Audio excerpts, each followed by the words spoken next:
Hello friends, আজকে বানিয়ে দেখাবো তোমাদের মুচমুচে খাজার রেসিপি। কোনো রকম ঝামেলা ছাড়াই এই রেসিপি কিন্তু খুবই অল্প সময়ের মধ্যে বানিয়ে ফেলতে পারবে তোমরাও। দিয়ে ভেঙে দেখাচ্ছি কতটা খাস্তা এবং মুচমুচে হয়েছে। খাজা বানানোর জন্য লাগছে আমার ময়দা। আমি এখানে 6টা খাজা বানাবো, সেই জন্য কিন্তু ময়দা নিয়ে নিয়েছি। তোমরা চাইলে বেশি বা কম করে নিতে পারো। সামান্য পরিমাণে জল দিয়ে দিলাম।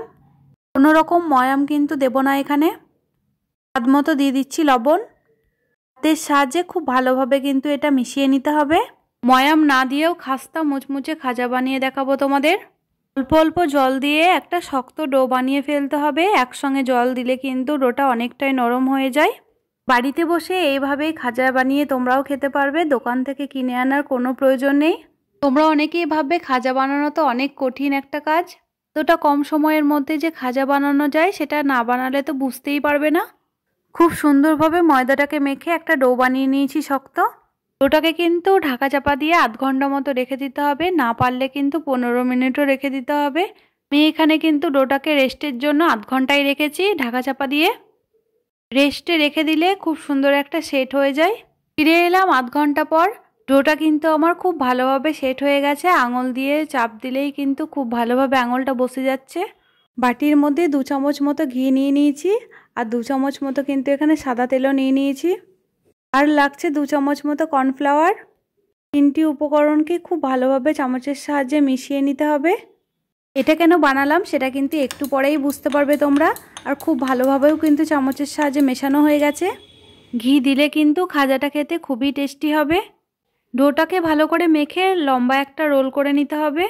তোমরা কিন্তু অবশ্যই বাড়িতে বানিয়ে খাবে একবারের জন্য। এই রকম ডিজাইনের খাজার রেসিপি তোমরা কিন্তু এর আগে না খেয়েও থাকতে পারো।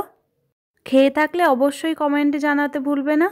ডোটা থেকে 6টা লেচি কিন্তু আমি কেটে নিয়েছি এবং প্লেটেও রেখে দিচ্ছি। প্লেট থেকে একটা লেচি কিন্তু তুলে নিয়েছি বেলে নেওয়ার জন্য। এখানে চাকতি বেলনায় আমি কিন্তু খুব সুন্দরভাবে একটা রুটির শেপে করে নিচ্ছি। ডোটাকে কিন্তু আমি শক্ত করেই মেখে নিয়েছিলাম, যেহেতু আমি আধ ঘন্টা রেস্টে রেখে দিয়েছিলাম সেই জন্য একটু নরম হয়ে গেছে এবং খুব সুন্দর একটা রুটির শেপে চলে এসেছে। তো রুটিটা আমি তুলে দেখাচ্ছি, দেখো কতটা সুন্দর হয়েছে বেলা। আরও একটা প্লেটে তুলে রেখে দিলাম। আরও একটা লেচি নিয়ে নিয়েছি। ঠিক একইভাবে আরও একটা রুটি তোমাদের বেলে দেখাচ্ছি। ঠিক একইভাবেই কিন্তু 6টা রুটি বেলে নিতে হবে। আর একটু চেষ্টা করবে রুটিটা যেন সব একই সাইজের হয়। যেটা আমার এত সুন্দর মাখা হয়েছে যে খুব সহজেই কিন্তু রুটিগুলো বেলা যাচ্ছে। একে একে সব লেচিগুলোর থেকেই কিন্তু রুটি বেলা হয়ে গেছে।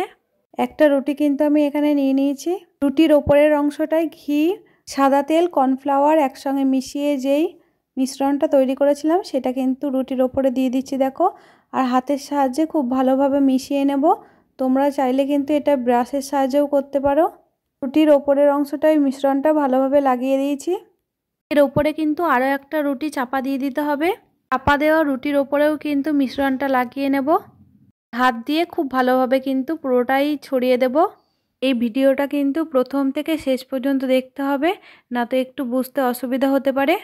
কেটে কেটে দেখলে কিন্তু কিছুই বুঝতে পারবে না। এর ওপরে আরও একটা রুটি চাপা দিয়ে দেব। সবগুলো রুটি কিন্তু ঠিক একইভাবে চাপা দিয়ে দিতে হবে। চাপা দেওয়ার পরে মিশ্রণগুলো কিন্তু ওর ওপরে লাগিয়ে নিতে হবে। সবগুলো কিন্তু চাপা দেওয়া হয়ে গেছে এবং মিশ্রণগুলোও লাগানো হয়ে গেছে। এটা কিন্তু একদম লাস্টেরটা। এর ওপরে কিন্তু আমি আর কিছুই লাগাবো না। এবার একটা ছুরি নিয়ে নিতে হবে। ছুরির সাহায্যে কিন্তু লম্বা লম্বা করে কেটে নিতে হবে। আমি বলেছিলাম আমি কিন্তু এখানে 6টা খাজা বানাবো, সেই জন্য 6টাই লম্বা লম্বা করে কেটে নিতে হবে। খাজাটাকে তোমরা কিন্তু ছোট ছোট সাইজের করলে আরও ছোট ছোট করে কেটে নিতে পারো। আমি কিন্তু একটু মিডিয়াম সাইজেই রেখেছি, সেই জন্য এরকম সাইজে কেটে নিয়েছি। ঘি, কর্নফ্লাওয়ার, সাদা তেলের মিশ্রণটা কিন্তু এখনও কিছুটা বেঁচে গেছে।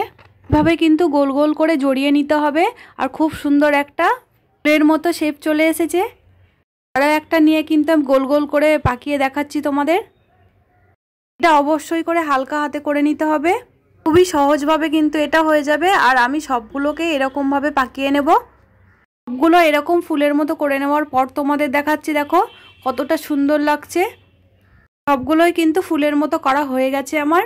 একে একে আমি প্লেটের মধ্যেও রেখে দিয়েছি। প্লেট থেকে একটা তুলে কিন্তু আমি তোমাদের বেলে দেখাচ্ছি, দেখো এগুলো বানাতো হয়ে গেছে। এবার শুধু একটা করে বেলবো আর ভেজে নেব। সেই জন্য ননস্টিকের কড়াইটা বসিয়ে দিয়েছি। এখানে কিন্তু সাদা তেল দিয়ে দিয়েছি। সাদা তেলটা কিন্তু পরিমাণে একটু বেশিই লাগবে। বেশি তেল দিয়ে ভাজলে কিন্তু খুব সুন্দর ভাজা হবে। লেয়ার করে নেওয়া ফুলগুলো কিন্তু আমি চাকতি বেলনার মধ্যে রেখে দিয়েছি আর খুব সুন্দরভাবে ময়দা ছড়িয়ে এটাকে কিন্তু বেলে নিচ্ছি। দেখো, তোমরা চাইলে কিন্তু এর থেকে বড় বা ছোট করে নিতে পারো, আমি কিন্তু মাঝারি সাইজে রেখেছি। এটা কিন্তু বেলে নেওয়ার সময় মিলিয়ে গেলেও ভাজার সময় কিন্তু খুব সুন্দরভাবে ফুলের মতো ফুলে উঠবে। ঠিক একইভাবে কিন্তু আরও একটা বেলে নিয়েছি। দুটো বেলে দেখালাম তোমাদের, আমি কিন্তু সবগুলো বেলে নিয়ে প্লেটে তোমাদের তুলে দেখাচ্ছি। দেখো, 3টে উপকরণ দিয়ে যে মিশ্রণটা আমি বানিয়েছিলাম সেটা কিন্তু এর মধ্যে দিয়েছিলাম বলেই কিন্তু বেলে নেওয়ার পরেও চিপকে যাবে না। তেলের মধ্যে ভালো করে ভেজে নিলেই কিন্তু খুব সহজেই ছেড়ে যাবে। তেলটাকে কিন্তু মিডিয়াম দমে খুব ভালোভাবে গরম করে নিয়েছি। আর এখানে লাগছে আমার একটা ছুরি দিয়ে কিন্তু এইভাবে নাড়িয়ে নিতে হবে, তাহলে কিন্তু খুব সহজেই কড়াগুলো ছেড়ে যাবে। অবশ্যই করে এটা কিন্তু হালকা হাতে করতে হবে, দম বাড়িয়ে ভাজলে কিন্তু একদম হবে না, মিডিয়াম দমে এটাকে ভেজে নিতে হবে। পিঠটা আমার খুব ভালোভাবে ভাজা হয়ে গেছে, আমি পরের পিঠটা ছুরি দিয়েই উল্টে দিলাম। আর পরের পিঠটাও আমি ভেজে নিয়েছি। এটা ভাজতেও কিন্তু খুব বেশি সময় লাগবে না, অল্প সময়ের মধ্যেও এটা ভাজা হয়ে যাবে। ভাজাটা আমার একদম কমপ্লিট হয়ে গেছে। এখানে যেহেতু আমি ঘি ব্যবহার করেছিলাম সেই জন্য কিন্তু ভাজার সময় খুব সুন্দর একটা সেন্ট উঠছে ঘিয়ের। একটা ঝান্না নিয়ে নিয়েছি আর খুব ভালোভাবে তেল ঝরিয়ে এটা কিন্তু আমি একটা প্লেটের মধ্যে তুলে নিচ্ছি। এর থেকে কড়া করে ভাজার কিন্তু কোনো প্রয়োজন নেই, একটু পরেই কিন্তু আরও কালারটা চেঞ্জ হয়ে যাবে। ওই তেলেই কিন্তু আরও একটা ভেজে দেখাচ্ছি তোমাদের। তেলে ছেড়ে দেওয়ার পরে এরকম আওয়াজটা কিন্তু খুব ভালো লাগছে শুনতে। তোমাদের বোঝার জন্য আরও একটা করে দেখাচ্ছি তোমাদের। আর দেখো, ছুরিটা নিয়ে কিন্তু যেখানে যেখানে লেয়ার করা আছে ঠিক সেই জায়গাটাতেই কিন্তু ছুরিটা বসাচ্ছি। আর বসা মাত্রই কিন্তু খুব সুন্দরভাবে ছেড়ে যাচ্ছে। এটাকে কিন্তু খুব ভালোভাবে উল্টে পাল্টে ভেজে নেওয়া হয়েছে। দেখো, এরকম একটা সুন্দর কালার চলে এলে কিন্তু বুঝে নিতে হবে খুব সুন্দরভাবে ভাজা হয়ে গেছে। একটা ঝান্নার সাহায্যে কিন্তু তেল ঝরিয়ে তুলে নিতে হবে।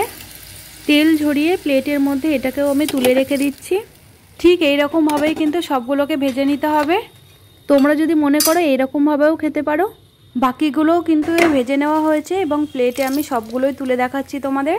এভাবে তো তোমরা খেতেই পারবে, কিন্তু এর থেকে আরও বেশি টেস্ট বাড়ানোর জন্য কিন্তু আরও একটা জিনিস করে নিতে হবে। সেই জন্য ননস্টিকের কড়াইটা আমি বসিয়ে দিয়েছি, তার মধ্যে পরিমাণ মতো জল দিয়ে দিয়েছি।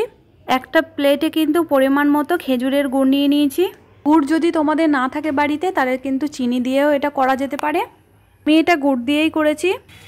যতক্ষণ না একটা চিটচিটে ভাব আসছে ততক্ষণ অবধি অপেক্ষা করতে হবে। এটাকে কিন্তু একটা সেরার মতো করে বানিয়ে নেব। এই সময় গ্যাসের ফ্লেমটা বাড়িয়ে দিতে পারো। ফুটে ওঠার পর কিন্তু মিডিয়াম করে নিতে হবে। তো গুড়টা কিন্তু খুব ভালোভাবে মিশে গেছে। সামান্য পরিমাণে আমি কিন্তু এখানে একটু চিনি দিয়েছি, সেটা কিন্তু তোমাদের মনে হলে দিতেও পারো, ইচ্ছে না হলে তোমরা কিন্তু নাও দিলেও কোনো অসুবিধা নেই। একটুখানি কিন্তু চামচের মধ্যে তুলে নিয়েছি আর হাতের আঙুল দিয়ে দেখাচ্ছি তোমাদের যে চিটচিটে ভাব এসছে কিনা। তো এটা কিন্তু আমার হয়ে গেছে চিটচিটে ভাব। একটা একটা করে খাজাগুলো আমি কিন্তু দিয়ে দিচ্ছি এর ওপরে। ওগুলো খাজা কিন্তু একসঙ্গে দেবে না, দুটো তিনটে করে দেবে, তারপরে কিন্তু আবার দুটো তিনটে করে দেবে। এগুলো উল্টে নেওয়ার সময় কিন্তু দেখো খুব সুন্দর শব্দ হচ্ছে, খাস্তা মুচমুচে হয়েছে, সেটা কিন্তু উল্টে নেওয়ার সময়তেই শব্দতেই বুঝতে পারা যাচ্ছে। এইভাবে খাজা বানালে কিন্তু বাড়িতে থাকা মানুষগুলো সবাই খেতে পছন্দ করবে। খুব ভালোভাবে কিন্তু মেশা হয়ে গেছে। একটা প্লেটের মধ্যে এটাকে তুলে নেব আর বাকিগুলো যেগুলো আছে সেগুলোকেও কিন্তু খুব ভালোভাবে মিশিয়ে নিতে হবে। দেওয়ার ফলে খাজাটা খেতে কিন্তু আরও বেশি টেস্টি হবে। গুড়ের সেরাতে সবগুলো খাজা আমার মেশানো হয়ে গেছে এবং একটা প্লেটে আমি তুলে রেখে দিয়েছি। খাজাটা কিন্তু দেখতে ভীষণ লোভনীয় হয়েছিল, দোকানের মতো খাস্তা মুচমুচেও হয়েছিল, তেও কিন্তু ভীষণ টেস্টি ছিল। তোমাদের দেখতে কেমন লেগেছে কমেন্টে জানাবে। লাগলে লাইক করে দিও, যারা নতুন বন্ধু আছো তারা সাবস্ক্রাইব করে দিও, শেয়ার করতে ভুলবে না কিন্তু। আজকের মতো টাটা বন্ধুরা।